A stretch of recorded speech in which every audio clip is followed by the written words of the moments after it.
Hielo.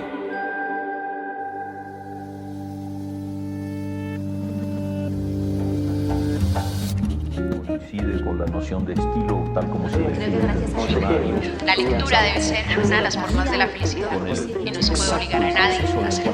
Pero no tengo idea de lo que va a suceder después. Entonces un libro debe escribir esa situación. Y digamos que el cuento se escribe así. Y a mí la cosa más importante que me ha pasado en la vida ha sido aprender a leer una pizca de exageración en esa frase.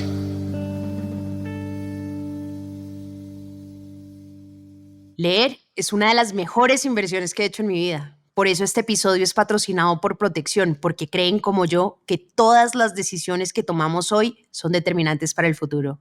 Protección, tu futuro desde hoy. Hola a todos, estamos en el marco de la Filbo y tenemos a uno de los invitados más importantes de esta edición, traído por Penguin, que es Javier Cercas. Javier Cercas es un narrador que ha redefinido la narrativa contemporánea porque ha desafiado todas las convenciones entre ficción y realidad y aborda temas muy complejos: memoria histórica, identidad, ética, a través de historias envolventes, maravillosas. Para mí, sus libros tienen una invitación clara a cuestionar las versiones oficiales de la historia, a reflexionar sobre la naturaleza de la verdad y la ficción. Javier, qué emoción tenerte en Biblioteca Personal. Muchísimas gracias por aceptar esta invitación. Muchísimas gracias a ti por invitarme. Es un gran placer estar aquí. Mi querido Javier, lo primero que quería conversar contigo es una cosa que me llama mucho la atención. Javier acaba de sacar un libro, para que por favor vayan y lo busquen, que se llama El loco de Dios en el fin del mundo. Y este es un libro, yo creo que particularmente muy importante históricamente, solamente por el hecho de que Javier fue el primer escritor en toda la historia, óiganme bien, en toda la historia de la Iglesia, que permiten que un escritor entre a conocer al Papa, a hablar del Vaticano y, mejor aún, a escribir lo que se le dé la gana. Y obviamente hace referencia a nuestro último Papa Francisco, quien acaba de fallecer, que es Jorge Mario Bergoglio, que se llama Francisco por Francisco de Asís. Y quiero que nos cuentes un poquito lo emocionante de por qué este libro también es importante para ti y cómo terminaste aceptando esta invitación. Bueno, tú lo has dicho muy bien. Es que ningún escritor en su sano juicio podría rechazar una oferta como esta, ¿no? La posibilidad que me dieron de entrar en el Vaticano, de hablar con quien quisiese, literalmente con quien quisiese, de acompañar al Papa también, hablar con él, y en fin, y contar lo que viese, ¿no? Esto es algo que, como tú has dicho muy bien, por asombroso que parezca, nunca había ocurrido. No sabemos si va a volver a ocurrir. Este Papa era muy singular como para proponer una aventura de este tipo y bueno, yo he intentado hacer lo mejor posible. Sobre todo, ¿sabes? El principal esfuerzo ha sido limpiarme la mirada de prejuicios. Porque todos, en países sobre todo tan católicos como los nuestros, ¿no? Como Colombia, como España, todos estamos llenos de prejuicios o a favor o en contra de la Iglesia, del cristianismo, etc. Yo he ido allí con la voluntad de entender, con la voluntad de saber qué es lo que pasaba. Al final este libro es una especie de... Es un libro singular, es un libro distinto, aunque yo he escrito este tipo de libros, es decir, un libro que es en parte una crónica, en parte un ensayo, en parte una biografía o un ensayo biográfico del Papa, en parte una autobiografía de un español, un europeo, un occidental común y corriente, es decir, una persona educada en el catolicismo, pero que en un momento determinado de mi vida pues lo abandoné y soy ateo, y también soy anticlerical, por cierto, como el Papa Francisco. Y bueno, y con eso lo que he intentado construir es una novela sin ficción, porque todo lo que se cuenta ahí es real, todos los personajes son reales, de lo que hablo es real, y es una novela porque la novela tiene esta increíble, maravillosa capacidad de integrar todos los demás géneros y de trascenderlos y de convertirlos en otra cosa. Entonces, para mí ha sido una aventura realmente extraordinaria, que me ha cambiado por completo la vida. Por otra parte, es algo que me ocurre con todos mis libros, ¿no? Un libro es una aventura, antes que nada, ¿no? Y si no cambia tu vida, no puede aspirar a cambiar la vida del lector, que en el fondo es de lo que se trata. La literatura es un placer, antes que nada, como el sexo, ¿verdad? Pero también es una forma de conocimiento, igual que el sexo. Por eso cuando alguien me dice que no le gusta leer, lo único que se me ocurre es darle el pésame, acompañarla en el sentimiento. Es como alguien que no le gusta el sexo, ¿no? Se pierde algo muy importante. Por supuesto. Javier, de hecho, hay una como línea narrativa que traza todo el libro y tú lo llamas a él el loco de Dios y tú te llamas el loco sin Dios. Y me parece que es una forma maravillosa como de mostrar la diferencia entre las dos versiones y cómo vas construyendo tal vez esos contrastes. Profundicemos un poquito en esos nombres y por qué lo hiciste. Es muy importante eso. Es decir, el libro se titula El loco de Dios en el fin del mundo y se titula El loco de Dios por un motivo elemental. Es decir, el Papa Francisco, como se ha dicho mucho estos días después de su fallecimiento, es el primer papa en muchísimas cosas, ¿no? Es el primer papa latinoamericano, es el primer papa jesuita, es el primer papa, pero también es el primer papa que se llama, esto es asombroso también, Francisco, como Francisco de Asís. Y Francisco de Asís se llamaba a sí mismo el folle di Dio, el loco de Dios, ¿no? Y el libro el loco de Dios está en el centro, está en el corazón del libro, pero el libro está lleno de locos también, ¿no? De locos de Dios, que son los misioneros, personajes absolutamente fascinantes que asumen con radicalidad lo que dijo Cristo, que no es lo que durante siglos y siglos le hemos atribuido, sino todo lo contrario. Cristo era un personaje peligroso, era un personaje revolucionario, era un personaje radical, era un personaje subversivo, lo crucificaron por eso, no por otra cosa, no por ser un hombre moderado y de orden, eso no lo era, desde luego. Entonces, sí, el libro está lleno de locos de Dios, pero también está lleno de locos sin Dios. Hay uno que es muy importante, que soy yo. El loco sin Dios es el narrador del libro, que soy yo o una versión o una declinación de mí mismo. ¿Y por qué se llama el loco sin Dios? ¿Por qué le llamo el loco sin Dios? Pues esto alude a un fragmento de Nietzsche, del filósofo, muy famoso. Y que es muy mencionado en el libro. Muy mencionado en el libro porque es fundamental para la historia del cristianismo, para el descrédito del cristianismo, ¿verdad? Escribe, como sabéis, a la segunda mitad del siglo XIX. Hay un fragmento suyo genial, es un grandísimo escritor Nietzsche, que se titula El loco. Y cuenta la historia de un loco que sale a la calle en pleno día con un farol encendido y va por las plazas, por las avenidas, por las calles, por los mercados, gritando Dios ha muerto y nosotros lo hemos matado. Y la gente que no ha leído el fragmento o que lo ha olvidado cree que el loco está contento, que está feliz porque por fin hemos matado a Dios. Pero es mentira. El loco, la realidad es que está tristísimo, está desolado. ¿Por qué? Pues porque si Dios no existe, como decía por la misma época más o menos Iván Karamazov, el personaje de Dostoyevsky, si Dios no existe, todo está permitido. Porque si Dios ha muerto, la base, el fundamento de la civilización durante 2000 años se viene abajo y ya no sabemos qué hacer. Entonces, si tú te fijas, gran parte del arte del siglo XX ha sido, y de la literatura y del cine, etcétera, del arte en general, habla de esa ausencia de Dios, habla de la ausencia de sentido. Y entonces el loco sin Dios soy yo, soy uno más de esos que, como tantos de las personas que van a escuchar esto, como tantos de nosotros, se quedó sin Dios. ¿Y ahora qué hacemos? Esa es la pregunta. Más aún, este loco sin Dios va en busca del loco de Dios hasta el fin del mundo, o sea, a Mongolia. Claro que yo voy con el Papa a Mongolia, que es el fin del mundo, pero recuerda que también viene del fin del mundo, porque él dijo cuando lo nombraron, me han ido a buscar casi al fin del mundo. ¿Te acuerdas? Esas son las primeras palabras que pronunció Bergoglio. Pues el loco sin Dios, es decir, yo, va hasta el fin del mundo para hacerle a Bergoglio una pregunta. Mira, todas mis novelas y todas las novelas que a mí me importan, empezando por El Quijote, que es la que más me importa, todas a su modo son novelas policiales, porque en todas hay un enigma y alguien que intenta descifrar ese enigma. Y en eso consiste, digamos, la esencia del género policial. Solo que en este caso también es así. Solo que en este caso el enigma es un enigma colosal. No, pues nada más y nada menos. Claro, descomunal, ¿no? Porque cuando a mí me hicieron esta propuesta inédita, tan singular, tan extraña, tan única, lo primero que pensé fue en mi madre. Mi madre, como a lo mejor tu madre, como tantas madres, al menos de mi generación, era una persona profundamente creyente, profundamente católica. De hecho, en algún momento se dice que comparada con la fe de mi madre, la del Papa Francisco es un tanto dubitativa, ¿verdad? Ajá. Y cuando mi padre murió, ella llevaba toda la vida con él, toda la vida. Y cuando mi padre murió, lo que ella decía es que iba a verlo después de la muerte, como le había prometido su religión, como promete la religión cristiana, ¿verdad? Y entonces yo sentí, en cuanto me hicieron esa propuesta, que lo que debía hacer era algo muy simple. Era ir a buscar hasta el fin del mundo, si hacía falta, al loco de Dios para preguntarle si mi madre tenía razón. Para preguntarle si mi madre iba a ver a mi padre después de la muerte, para escuchar su respuesta, la del Papa, que es realmente la persona autorizada a responderla, la única autorizada de verdad a responderla, para escuchar su respuesta y para llevársela de vuelta a mi madre, ¿no? Así que esta es una novela policial en cuyo centro está el enigma central del cristianismo, que en realidad es el enigma, uno de los enigmas centrales de nuestra civilización, es decir, la resurrección de la carne y la vida eterna. Total. No, me encanta esto. Y hay una cosa que, claro, no solamente tú te cuestionas con un personaje tan multifacético, tan diferente, tan conflictuado como es el Papa, sino que tú también parece que en este libro como que revisas y te ultra revisas también con tu relación en la fe.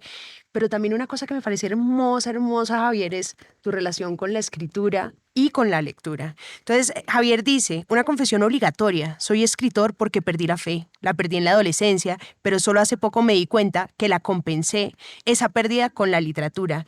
Y tú narras que niño leíste un libro, que yo nunca había oído esto, Javier, me parece increíble. Javier se leyó un libro de Unamuno, San Manuel Bueno, el mártir, una novela de Manuel Unamuno, y pues casi cae en la perdición, se volvió borracho, se volvió casi alcohólico, pues, o sea, se entregó al desenfreno, al tabaco. Yo nunca había visto un libro que le hiciera tanto daño a alguien. Parece que después Bueno, se recuperó, daño o no, por lo que veo. daño o no, me revolucionó, pero tú sabes que eso es lo que hacen los libros. Un libro te subvierte, Ajá, un libro de verdad total. te transforma, un libro de verdad te... Conmigo lo consiguió, Unamuno. Es verdad que luego leí todos sus libros y acabé de volverme totalmente loco y así sigo. Y dices, bueno, que finalmente después dejaste de leer de una forma determinada, sino que buscaste ya el conocimiento como una mezcla de entretenimiento, conocimiento, placer, utilidad. O sea, aprendiste a leer con él y que finalmente para ti esa literatura es una defensa contra todas esas ofensas de la vida, ¿cierto? Cuéntanos un poquito más cómo fue ese encuentro con la literatura y por qué está tan relacionado con la pérdida de fe. Bueno, es lo que cuento en el libro. Es decir, yo siempre leí, siempre fui lector. No me acuerdo del primer libro que leí, pero sí de la primera película. Del primer libro no me acuerdo, siempre fui lector. Solo que hay un momento en la vida en que uno cambia y se vuelve un lector distinto. Y en mi caso eso coincidió con el momento en que perdí la fe y también con el momento en que empecé a vislumbrar muy remotamente, a entrever la posibilidad de llegar a ser escritor. Y eso ocurrió cuando yo tenía exactamente 14 años. Yo volví a mi pueblo, vivía a 1000 kilómetros del pueblo donde nací y cada verano volvíamos. Entonces ocurrió una de esas cosas que te ocurren con 14 años y es que me enamoré por primera vez como un berraco, como uno se enamora a los 14 años. Y estaba totalmente, claro, cuando volví a mi casa a 1000 kilómetros, pues estaba desesperado porque la chica se había quedado allí, estaba muy lejos. Entonces estaba realmente desesperado, de lo único que tenía ganas es de colgarme del cimborrio de la Catedral de Gerona, que era la ciudad donde vivía.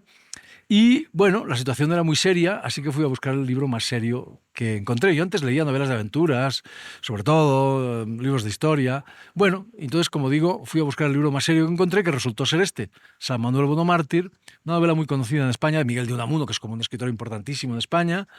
Y este libro trata de un sacerdote, efectivamente, que se llama San Manuel, que ha perdido la fe y que, pese a ello, continúa predicándola a sus feligreses porque cree que sus feligreses, gente muy humilde, estarán perdidos sin ella. Entonces pues ocurrió eso. Yo casi automáticamente perdí la fe.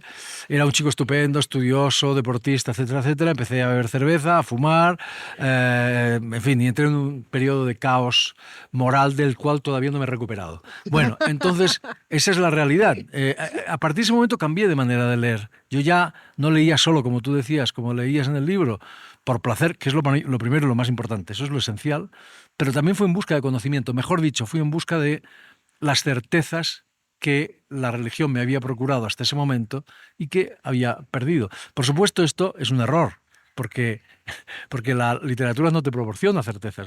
La buena literatura te proporciona más preguntas, más inquietud, pero cuando descubrí eso ya era demasiado tarde. En todo caso, el descubrimiento del amor y la pérdida de la fe y la pérdida de y el descubrimiento de la literatura fueron juntos. Es decir, yo fui a buscar a la literatura una especie de sustituto, de sucedáneo de la fe perdida. Insisto, era un error, pero aquí estoy, muchos años después, habiendo escrito muchos libros y siendo un lector feroz. Ahorita estabas diciendo, querido Javier, y lo has dicho muchas veces, que la lectura es una forma de conocimiento de sí mismo, de los demás, igual que el sexo. Exacto. Pero de todas formas, ¿cómo ha cambiado tu forma de leer y sobre todo de ese autoconocimiento y de comprender el mundo a lo largo de estos años, teniendo en cuenta que lo entiendes de esa forma? Ha cambiado constantemente. Es decir, a mí Un buen libro es aquel que te proporciona una experiencia placentera. Esto está claro, esto es lo primero. Pero además, de algún modo, cambia tu modo de ver el mundo. Un libro es una experiencia vital, no es algo alejado de la experiencia vital. Quien está leyendo un libro no está apartado del mundo, está viviendo más, de una manera más rica, más intensa y más compleja. Eso es la literatura. Y esos son los buenos libros. No te apartan del mundo, te meten en él, te hincan en él. Entonces, todo buen libro, todo gran libro, de algún modo te sacude. No tanto como me ocurrió a mí con San Manuel Bueno Mártir, pero sí te sacude y te cambia las formas, te cambia a ti mismo, te cambia... Eso cuando lees y cuando escribes también. Bueno, cuando escribes mucho más. Es decir, un libro que no cambia la visión del mundo del autor no puede ser un buen libro, porque no puede aspirar a cambiar la visión del mundo del lector. Entonces, yo a lo largo de los años he ido cambiando constantemente. Como todos, pero quizá un poco más que todos, porque es mentira que somos uno. Somos multitud, somos muchos, ¿verdad? Bergoglio, que está en el centro de este libro, es muchos, Bergoglio, pero tú también, y yo también, y todos lo somos. Y quizá la literatura sirve para descubrir todos aquellos que somos, es decir, para vivir plenamente. Ahí hay una cosa que me llama mucho la atención, querido Javier, y es otro de tus libros que son de mis mega favoritos, que se los recomiendo porque es un librazo, que se llama El Impostor. Y es una obra que examina la vida de Enric Marco, que ustedes no me van a creer, es un tipo que falsamente se hizo pasar por sobreviviente de los campos de concentración nazi, pero falsamente era el héroe de la supervivencia y todo el mundo creía y salía en todos los medios y tenía toda la atención mediática y se inventaba todas las historias. Y esa historia le llegó, pues ahí sí que el tema eligió a Javier y Javier escribió pues una obra que me parece una obra maestra. Eres muy amable. Y sincera también. Pero El Impostor, pues tú siempre has dicho, primero, que no habla necesariamente de Marcos, sino que El Impostor también habla es del lector. Claro. Es decir, sí, claro, Marcos es una persona normal y excepcional, pero, y como dices tú, tiene estas muchas multitudes de las que también hablaba Poe, pero también es como que todos nos engañamos. ¿Cómo ves tú esa multifacética ficción de lo que representó para ti este libro y lo que representa en realidad para todos los lectores y todas las personas esta gran combinación de personalidades? Sí, Mario Vargas Llosa, que acaba de fallecer ahora, que siempre fue muy generoso conmigo y con mis libros, decía que Marco era el mayor impostor de la historia. Yo no sé si es el mayor impostor de la historia, para mí desde luego era el Messi o el Maradona de la impostura, un hombre que engañó a todo el mundo, que se hizo pasar, que fue presidente de la Asociación de los Deportados, nunca había estado en un campo de concentración. Era una cosa increíble, que habló en el Parlamento español, que hablaba en todas partes. Claro, y ese personaje es un personaje muy perturbador. La literatura a menudo es muy perturbadora. Ese personaje que se inventó un pasado heroico, sentimental... Berraco. Un pasado fantástico, con el cual conseguía que todo el mundo lo adorase, que se convirtiera en lo que se convirtió, que fue un héroe civil, un auténtico héroe civil, que obtuvo las mayores condecoraciones civiles, etcétera, que estaba siempre en la televisión, en el Parlamento, en todas partes. Y era todo falso. Pero en ese personaje yo advertí algo muy esencial, que nos atañe a todos. Porque él era como una especie de hipérbole monstruosa de lo que somos, una exageración monstruosa de lo que todos somos. La literatura, querida, a veces lo que hace es eso, mostrar hipérboles monstruosas de lo que somos. Es decir, qué sé yo, toma Shakespeare, ¿no? Macbeth nos fascina porque es una hipérbole monstruosa de la ambición. Muestra una exageración monstruosa de la ambición. Muestra hasta dónde puede llegar la ambición, hasta el asesinato. ¿Verdad?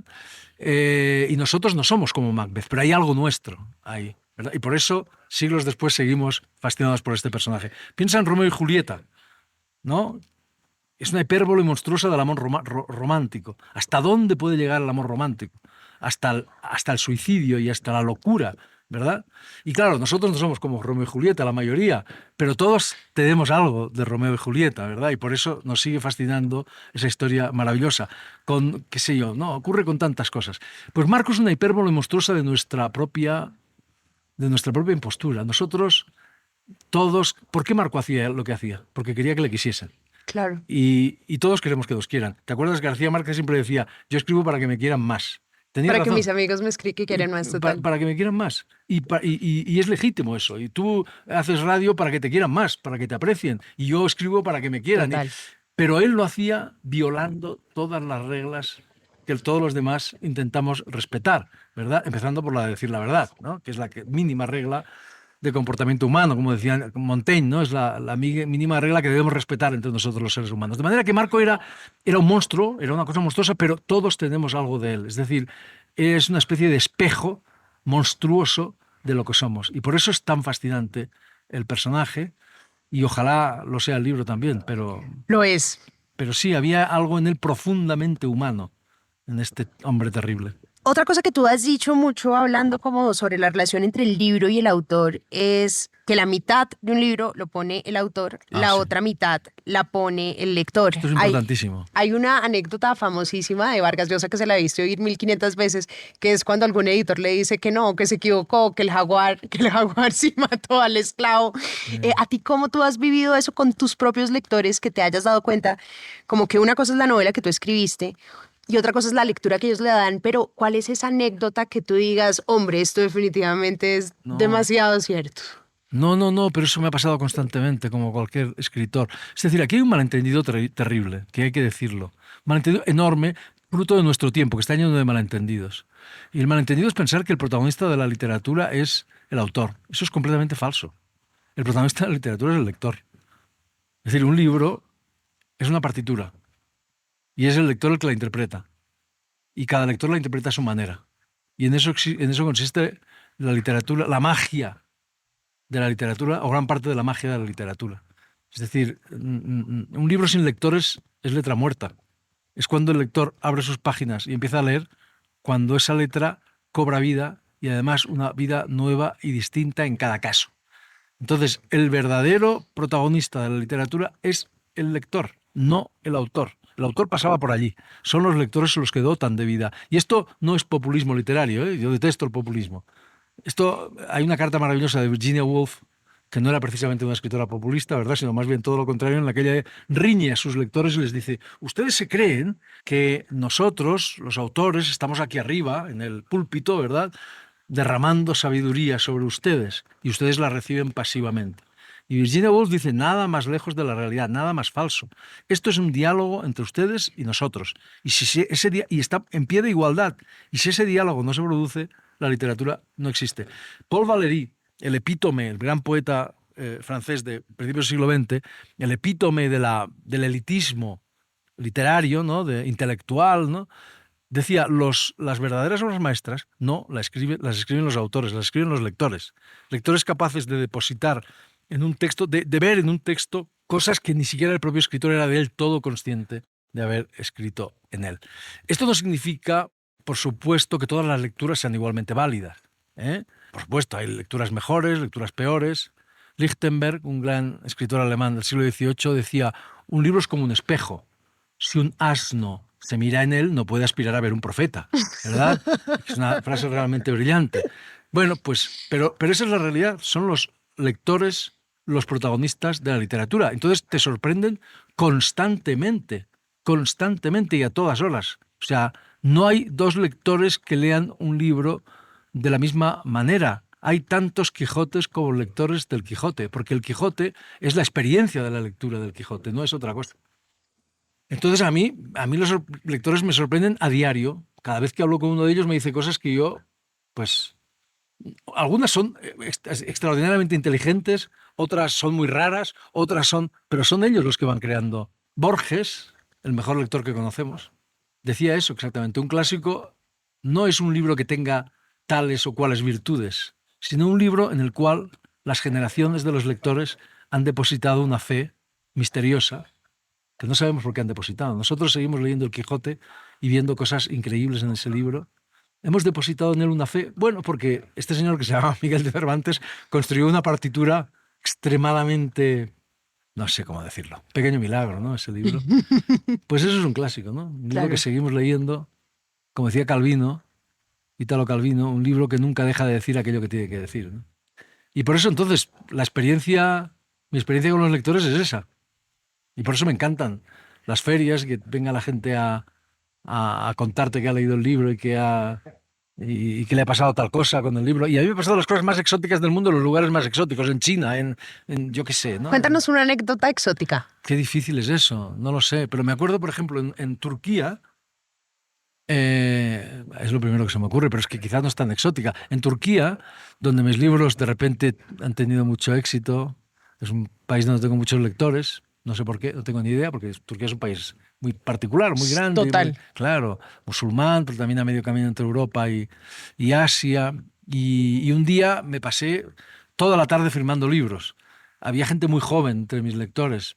Y de repente una chica, acompañada de dos chicos, una chica vestida como punk, con sus pinturas y con Arete en la aretes en la nariz. nariz y Piercings. piercings y tatuajes y todo, muy joven. Me dice, venía con todos mis libros y me dice, oye, ¿tú tuviste algún problema con tus vecinos cuando eras joven? ¿Problema con mis vecinos? Pues no sé, no que yo recuerde. Y me dice, pues mira, tus 2 primeros libros hay líos con tus vecinos. Y es verdad. En un caso el protagonista hace que sus vecinos maten a un tipo, y en el otro caso el vecino resulta ser, bueno, hay un juego especular con el vecino y tal. Y yo eso no me acordaba, o sea, no era consciente yo de que efectivamente en mis 2 primeros libros los vecinos por distintos motivos tienen un papel fundamental en la trama, ¿no? Por motivos totalmente distintos. Y tuve que ir a Estambul para que esta chica me lo descubriese, una chica que tendría 25, 26, 27 años. ¿No? Punky, con los 2 tipos muy serios a su lado, que parecían sus guardaespaldas. Bueno, esto me ha pasado, esto es casi banal, ¿no? Pero me ha pasado tantas y tantas y tantas veces en la vida. Con este libro, por ejemplo, claro, un tema tan controvertido como la Iglesia, como el Papa, ¿no? Como la religión, ¿no? Hay reacciones de lo más diverso y de lo más singular y de lo más completamente distintas. Hay gente, sí, de todo, ¿no? O sea, no, eso es la literatura, es una sorpresa permanente, o no es literatura. Hay una frase que se las quiero leer porque me fascina y habla un poquito también de esa relación tan auténtica de Javier. No había dicho que durante mi infancia católica yo no había conocido la angustia y que la había descubierto en el momento en el que perdí a Dios. No había dicho que desde entonces la angustia me acompaña siempre, que tiene la forma de una bola alojada en la garganta, una esfera como la esfera infinita, una espastosa de Pascal, aquella cuyo centro está en otras partes y cuya circunferencia en ninguna. No había dicho que ese objeto indescifrable que a veces ocupa tanto espacio que apenas permite respirar es el engendro que me impele a escribir, que escribo para ser destruido, para arrancármelo de la garganta y librarme de él, para disolverlo o pulverizarlo con palabras o regresar a la víspera aventurosa de la angustia, cosa que solo consigo en ciertos momentos mágicos, antes de que el engendro regrese íntimo, puntual. No había dicho que esa esfera ocupa dentro de mí un espacio tangible y que ese espacio tangible es una ausencia tangible y esa ausencia tangible es la ausencia de Dios. Esto es muy íntimo, la verdad, y muy verdadero. Esto nunca había dicho una cosa así y es la verdad. Bueno, por eso te hablaba antes del Loco sin Dios. Y por eso te decía antes que gran parte, esto solo lo he entendido leyendo este libro, gran parte de la literatura, del cine, del arte del siglo XX, habla de exactamente de esa ausencia. Y es lógico. Son 2000 años de Dios, en los que Dios, en sus diversas formas, quiero decir, en sus diversas religiones, ha ocupado un lugar central para todo el mundo. No estamos hablando de... No es que los que creían en la resurrección de la carne y la vida eterna fueran gentes ingenuas y... No, Newton, Cervantes, Dante... ¿no? Hasta Darwin, que hablaba de la primera causa, ¿no? Creían en estas cosas y eso se derrumba. Y nosotros somos los hijos de ese derrumbe. Y entonces yo no soy más que uno más, ¿verdad? Pero eso está muy presente en Kafka, por ejemplo, en Bergman, el cineasta sueco, un genio del siglo XX, en tantos otros lugares, ¿no? Entonces sí, en mi caso es así. Yo conocí la angustia a partir de ese momento, a partir de la adolescencia, a partir del momento en que dejé de creer, y la escritura ha sido mi forma de combatir esa angustia. Por eso escribo, ¿no? Por eso la escritura me hace feliz y me satisface, entre otras razones. Si no escribiese sería un tipo muchísimo más peligroso de lo que soy, y ya es decir. No es una broma. Sería impresentable. Será. Vamos a ver. Tú mencionas mucho como referentes a Borges, a Kafka, a Shakespeare. Como lector, ¿qué te han traído estos grandes autores y cómo los ves presentes en tu vida? Bueno, Shakespeare no lo menciono tanto. Kafka y Borges sí. Claro, Shakespeare es todo para todos, ¿no? Como el espíritu. Borges y Kafka es que fueron autores fundacionales. Es decir, yo casi los leí, empecé a leer al mismo tiempo y todavía no he dejado de leerlos. El caso de Borges, y se parecen más de lo que parece a simple vista. Son dos autores, curiosamente, de literatura fantástica. Esto es muy interesante. Para mí, yo empecé escribiendo literatura fantástica y tal vez sigo escribiéndola. ¿Qué más fantástico que la Iglesia, que el Vaticano, verdad? Y que la resurrección de la carne y la vida eterna. Fueron autores fundacionales. Es decir, para mí, el descubrimiento de Borges es el descubrimiento del lenguaje. Yo no sabía que se podían hacer esas cosas con la lengua hasta que empecé a leer a Borges.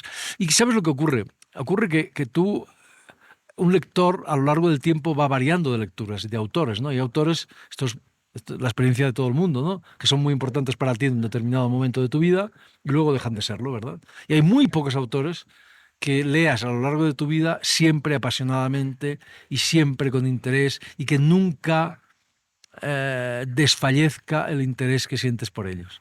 En el caso de Borges y el de Kafka es así. Son de los poquísimos escritores que empecé a leer con 15 años y que todavía no he dejado de leer. Obviamente son dos genios. Quizá más importante para mí ha sido Borges porque escribe en mi lengua, y eso es muy importante. Un escritor tiene dos tradiciones, una la de la lengua, la de la literatura universal, en la que espiga, en la que elige lo que le importa, y la otra es la de la literatura de la propia lengua. Y claro, Borges escribe en mi lengua, que es mi instrumento de trabajo. Entonces, yo lo decía el día de la inauguración de la Filbo, yo no soy un escritor español, como se dice, yo soy un escritor en español, lo cual es muy distinto. Mi tradición no es solo la tradición de Cervantes o de Quevedo, que es extraordinaria, por supuesto, sobre todo la tradición del Siglo de Oro, sino también es la tradición latinoamericana. Yo cuando lo contaba, insisto, en el discurso inaugural de la Filbo, cuando más o menos a los 14 años, cuando perdí la fe, cuando empecé a leer de otra manera, cuando empecé a vislumbrar la posibilidad de llegar a ser escritor y dejé de leer los libros que había en casa y en la biblioteca de mi colegio y salí a la calle, a las librerías, a comprar mis propios libros, lo que leía y lo que encontraba, lo que compraba y lo que leía ávidamente no eran los escritores españoles contemporáneos. Eran Borges, García Márquez, Vargas Llosa, Rulfo, Cortázar y tantos otros escritores latinoamericanos, con los que mi tradición, eso que Carlos Fuentes, otro de estos grandes escritores, llamó el territorio de la Mancha, pues mi tradición se enriqueció extraordinariamente. Y yo pertenezco a esa. Yo me reconozco mucho más. Me reconozco totalmente en esa tradición que abarca la literatura latinoamericana muchísimo más que en la tradición solo española. Muchísimo más. Entonces, Borges para mí es simplemente el mejor escritor en nuestra lengua desde Cervantes o desde Quevedo. Es así. Es un escritor inmenso que, bueno, como Kafka lo es, ¿no? Tengo, Javier, una curiosidad. Estaba leyendo hace poquito los testamentos de Kundera. Sabes que Kundera era un tipo que, pues, tenía una vida súper mega privada como autor, y él critica muchísimo a Max Brod. Y dice... Demasiado.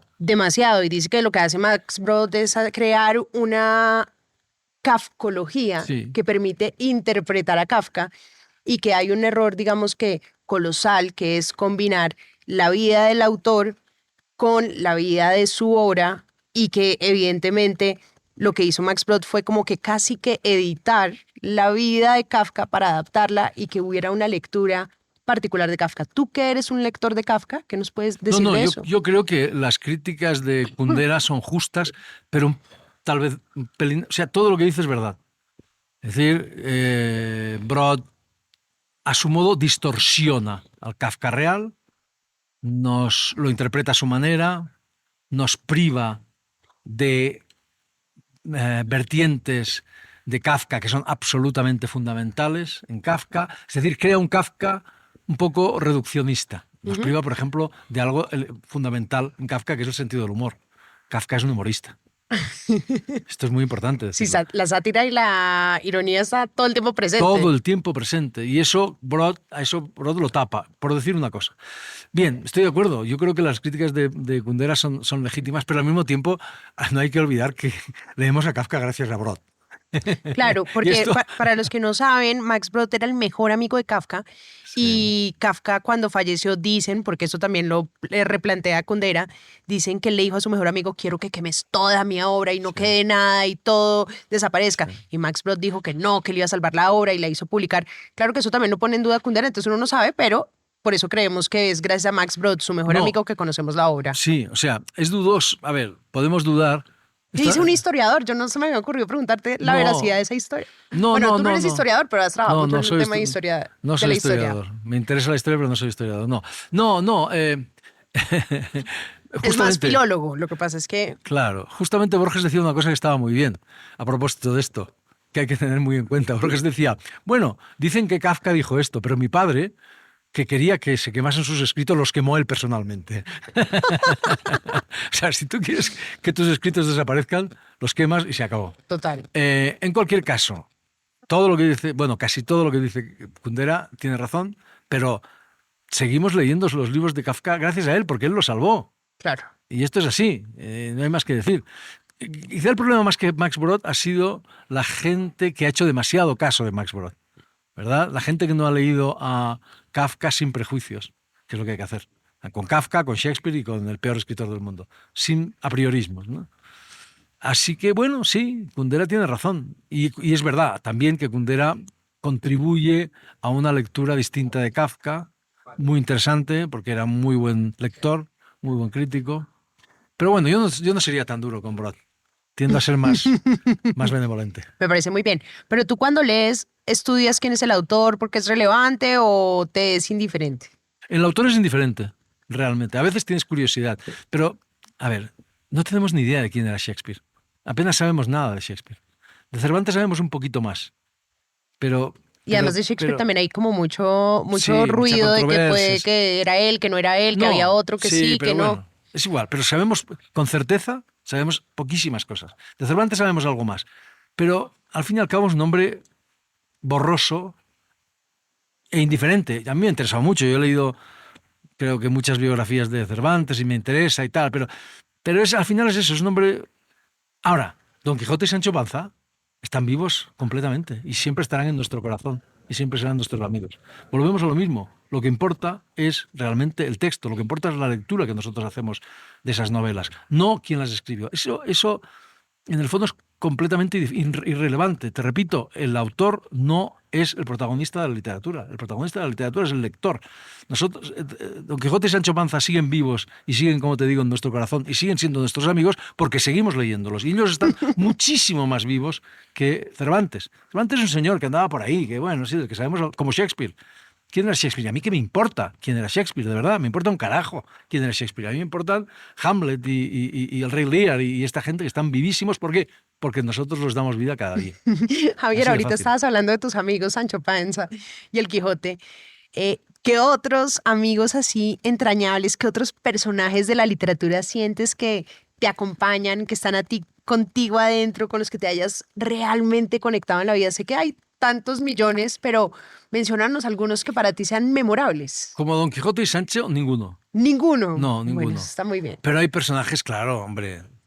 Es que tantos que son extraordinarios, ¿no? O sea, no sé, Raskolnikov, por ejemplo. Es un personaje realmente extraordinario. ¿De qué novela es? De Crimen y Castigo, De Dostoyevsky. de Dostoyevsky. El príncipe Volkonsky, que es uno de los protagonistas de Guerra y Paz, que es una de las mayores novelas jamás escritas. Que yo solo pienso en el príncipe Volkonsky y me emociono, porque algunas de las escenas más emocionantes de la literatura universal las protagoniza él. Qué sé yo, es que hay tantos personajes, ¿no? Bueno, obviamente, Flaubert es uno de los mayores creadores de personajes que jamás Madame Bovary. Frédéric Moreau, Madame Bovary, tremendo, ¿no? acaba de morir Mario Vargas Llosa, grandísimo creador de personajes. Hay un personaje grandísimo que es el jaguar, el verdadero protagonista de su primera novela, La ciudad de los perros, que a mí me sigue pareciendo una obra maestra, una de las mejores novelas que escribió y una de las mejores novelas de nuestra lengua. El jaguar, que es un chaval... Malvado. ¿Te acuerdas de él, Rebelde, verdad? claro, Y como que ¿quién lo va a olvidar? ¿Quién lo va a olvidar, verdad? Maldito matón. Matón. Y al final, y asombrosamente, resulta ser el más puro y el más noble. Esto es increíble, ¿verdad? Esta capacidad de crear personajes poliédricos que son, bueno, como Don Quijote y Sancho Panza, ¿no? Don Quijote está loco, como una cabra, y al mismo tiempo es el tipo más lúcido, ¿verdad? Y el más capaz de razonar con la máxima lucidez acerca de los problemas más complejos. Un personaje que es ridículo, cómico, ¿no? Todo el mundo se ríe de él y al mismo tiempo es heroico, ¿verdad? El rey de los hidalgos, señor de los tristes, como cantaba Rubén Darío en un poema memorable, ¿no? Ese tipo de personajes son los que a mí me interesan, los que son, bueno, y los que nos interesan a todos, porque somos así los seres humanos, somos infinitamente complejos, ¿no? Y la literatura nos restituye. Conrad, por ejemplo, creador de personajes absolutamente extraordinarios, qué sé yo, ¿no? El Hay del tantos. corazón de las tinieblas, ¿cómo es que se llama? Marlowe. Los dos de los duelistas, ¿te acuerdas de los dos que se persiguen? Que es una obra maestra de Conrad, que se persiguen a lo largo de los años, retándose en duelo, infatigablemente, odiándose a muerte. A mí me encantan los de Zweig, los de Stefan Zweig, me parecen. También, sí. Sí. Stefan Zweig es un muy buen escritor, sus biografías están muy bien, sus memorias están muy bien. No sé si era un gran novelista, fíjate, solo dudo, pero sí era sobre todo un muy buen biógrafo. Me acuerdo de un libro suyo que a mí me marcó mucho. Lo leí muy pequeñito, que se titulaba Grandes Momentos... Estelares de la Humanidad. Momentos estelares de la humanidad. Ese libro me encantó. Ese era el tipo de libros que me gustaban a mí de pequeñito. Las biografías de Zweig las leía... Espectacular. Las leía de muy niño porque estaban en la biblioteca de mi abuelo. Pero un lector muy culto llegará a ese libro de niño en chiquito. No, pero son libros muy... Zweig tiene esta maravillosa cualidad que tienen otros escritores como Oscar Wilde, por ejemplo, que era un genio, por cierto. Wilde es un genio, es un enorme escritor.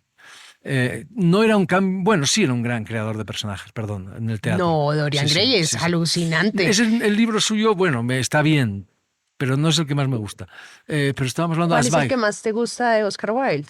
Porque él De solo escribe- Profundis. De Profundis, Creo que son que el las gran cartas. personaje... No, es la carta que mandó desde lo que escribió, el texto que escribió desde... La carta que mandó Al a exnovio. Bossi, Sí. exactamente, a Lord Alfred Douglas desde la cárcel de Reading. Es una reflexión sobre el arte hermosísima. Es un libro increíble, pero sus ensayos son extraordinarios. El alma del hombre bajo el socialismo, el crítico como artista. Es un escritor absolutamente maravilloso. Y el retrato de Dorian Gray, pues bien, me parece bien, porque Oscar Wilde siempre me parece bien, pero no es mi libro favorito, fíjate, de Oscar Wilde. Las obras de teatro son extraordinarias, la poesía es absolutamente deliciosa y la crítica es espectacular, o sea, es una cosa... Además vuelvo a Borges, que Borges tiene un ensayo muy breve sobre él, Borges adoraba a Oscar Wilde, y diciendo una cosa, dice, yo creo haber leído todo lo que se ha escrito sobre Oscar Wilde y se ha escrito mucho y es muy interesante y tal y cual, pero hay algo que nadie ha notado, y es que Oscar Wilde, que me parece que nadie ha notado, dice, y es que Oscar Wilde siempre tiene razón. Y es verdad, siempre tiene razón. Lo cual es muy insólito, ¿no? De Escritor, acuerdo. ¿no? Siempre tiene razón. Lo que dice es verdad. Es asombroso. Y lo dice con una gracia, con un encanto, con un inglés totalmente transparente, ¿no? Es un escritor inmenso. Es uno de mis escritores favoritos. Javier, estabas mencionando ahorita a Vargas Llosa, a quien quisiste mucho y a quien conociste muchísimo, y de hecho hace un par de días están en proceso del homenaje y sé que eres uno de los responsables. Homenajemos a Vargas Llosa, ¿qué podríamos decir de él? Que es uno de los mayores novelistas de nuestra lengua, sin duda, que es un escritor inmenso, que todavía quizá no estamos en condiciones de valorarlo, porque su obra es muy grande. ¿Qué se puede decir de él? Es decir... Mira, ayer lo decía en un acto aquí en la Filbo, decía, este señor a los 26 años publicó La ciudad de los perros, una obra maestra. A los 29 publicó La casa verde, otra obra maestra. A los 33 publicó Conversación en la catedral, otra obra maestra. O sea que a los 33 años, si este hombre deja de escribir, ya habría hubiéramos debido considerarlo como uno de los mayores novelistas de nuestra lengua. Solo que no paró de escribir después. Y escribió al menos, para mí, otras 3 obras maestras. Es muy difícil pensar en un escritor en nuestra lengua, y casi te diría en cualquier lengua, que tenga una serie de libros, de novelas tan potentes, ambiciosas, logradas, como las que escribió Vargas Llosa. Es muy difícil. Entonces, y además de eso escribió muchas otras cosas, ¿verdad? Escribió ensayos, en mi opinión, es un ensayista, un crítico literario, o sea, un ensayista literario de primera magnitud. Y bueno, y como digo, fue tantas otras cosas. Creo que, por desgracia, el personaje público, como ocurre con otros escritores, como le ocurrió a Víctor Hugo, por ejemplo, ¿no? con quien tantas cosas tiene en común, su figura pública pues oscurecía un poco la magnitud enorme de su obra literaria, ¿no? Esto es lógico, ¿no? Es más fácil, lo hemos visto cuando se murió, es más fácil juzgar a Vargas Llosa por no sé qué declaraciones más o menos afortunadas, porque él también dijo cosas muy desafortunadas, como todos, ¿verdad? Sobre todo a lo largo de 89 años, ¿no? Es más fácil juzgarlo por eso que por Conversación en la Catedral, que son 700 páginas. Claro. ¿Verdad? Entonces, bueno, pues hemos leído todo tipo de estupideces a su muerte. Bueno, es normal, cuando tienes una dimensión de ese tipo, pues ocurre. No, es un escritor inmenso, es un escritor enorme. Es muy difícil que vuelva a aparecer en nuestra lengua una pléyade, una serie, un grupo de escritores como los que vimos a mediados del siglo pasado, ¿no? Del siglo XX. Eso va a ser muy difícil. No, es como un poco el momento de los Tolstoy y Dostoyevsky en ruso, ¿no? Turgenev, Chekhov, o el momento de los americanos a principios del siglo XX, de Hemingway, Faulkner, Scott Fitzgerald, ¿no? Hay momentos mágicos en los que aparecen muchos escritores. En nuestra lengua va a ser muy difícil que vuelva a aparecer un grupo tan potente como ese. Vargas Llosa, obviamente, era, junto con García Márquez, el cabeza de filas, y todos ellos bajo la sombra de Borges, que era mayor que ellos y que es el que realmente abre el camino al retorno de nuestra lengua, el español, al primer plano de la literatura occidental. Eso es lo que ocurre, eso es lo que hace esta gente. En fin, debemos agradecérselo. La última pregunta ya para cerrar, Javier. Mario Vargas Llosa decía una frase que a mí me encanta, que es: la lectura es lo más importante que me ha pasado en la vida. Si a ti, Javier, te pusieran a escoger entre ser lector y ser escritor, solo puedes una de las dos, ¿cuál hubieras escogido? Me muero. A ver, sería muy fácil decir... Se puso nervioso y todo. Miren, no claro, se imaginan la cara que acaba de hacer Javier. Claro, porque no... Traerle agua. O sea, a ver, debería decir lector. Es lo lógico, porque no se puede ser escritor sin ser lector. ¿Comprendes? Se puede ser lector sin ser escritor, pero no se puede ser escritor sin ser lector. Entonces sí, claro, a elegir... Sí, no, claro, elegiría ser lector sin la menor duda. Pero claro, es que en el fondo no hay diferencia entre ambas cosas. En el fondo, la escritura no es más que una forma de leer mejor, de una manera más intensa, más honda. Tal vez por eso escribo, para disfrutar más leyendo.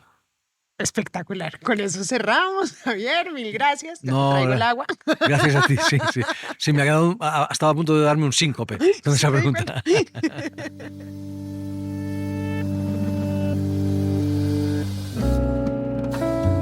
Este es un podcast para contagiar el amor por los libros, porque no hay mejor forma de incentivarlo que desde la divulgación. Ser promotor de lectura es un hobby, pero también un reconocimiento y un agradecimiento implícito a aquellas personas que en nuestra vida nos acercaron a los libros.